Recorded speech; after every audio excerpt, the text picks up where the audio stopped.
Hello guys, ഇത് ബാംഗ്ലൂരിൽ നിന്ന് കണ്ണൂർ പയ്യന്നൂരേക്കുള്ള ഒരു സ്ലീപ്പർ കോച്ച് ബസ്സിൻ്റെ റിവ്യൂ ആണ്. നമ്മൾ NS ട്രാൻസ്പോർട്ടിലാണ് പോയത്. ബാംഗ്ലൂർ മടിവാളയിൽ നിന്ന് ബോർഡ് ചെയ്തു. ഇതൊരു നല്ലൊരു എക്സ്പീരിയൻസ് ആയിരുന്നു. നമ്മൾ ഫസ്റ്റ് ടൈം ആയിരുന്നു ഇത്.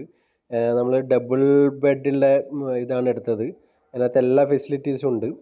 ബെഡ്ഷീറ്റ് ഉണ്ട്, അതിനകത്ത് പില്ലോ ഉണ്ട്, പിന്നെ നമുക്ക് ചാർജ് ചെയ്യാനുള്ള ഓപ്ഷൻ ഉണ്ട്, പിന്നെ നമുക്കൊരു ഹോൾഡർ ഉണ്ട്, നമുക്ക് ഫോണെല്ലാം വെക്കാം, ചെറിയ ലഗേജും വെക്കാം.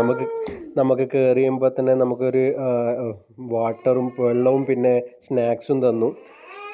പിന്നെ അതിന് പ്രൈവസിക്കെല്ലാം നല്ല കർട്ടൻ ഉണ്ട്. ഒരു ഓവറോൾ നല്ലൊരു എക്സ്പീരിയൻസ് ആയിരുന്നു. സോ 2 പേര് പ്ലസ് ഒരു കുട്ടിക്ക് സുഖമായിട്ട് ഇതിനകത്ത് കിടക്കാം. നമ്മൾ 4 പേരായതിന് ചെറിയൊരു ബുദ്ധിമുട്ടായിരുന്നു. എൻ്റെ സജഷൻ എന്ന് വെച്ചിട്ടുണ്ടെങ്കിൽ മെയിൻലി മുൻഭാഗത്തുള്ള സീറ്റ് എടുക്കുമ്പോൾ നമുക്ക് അത്ര ഒരു യാത്രയുടെ ആ ഒരു കുലുക്കമൊന്നും അറിയില്ല, ആസ് യൂഷ്വൽ എല്ലാ ബസ്സിലുള്ളത് പോലെ. സോ എന്തെങ്കിലും ഡൗട്ട് ഉണ്ടെങ്കിൽ നിങ്ങൾ കമൻറ്റ് ചെയ്തോളൂ.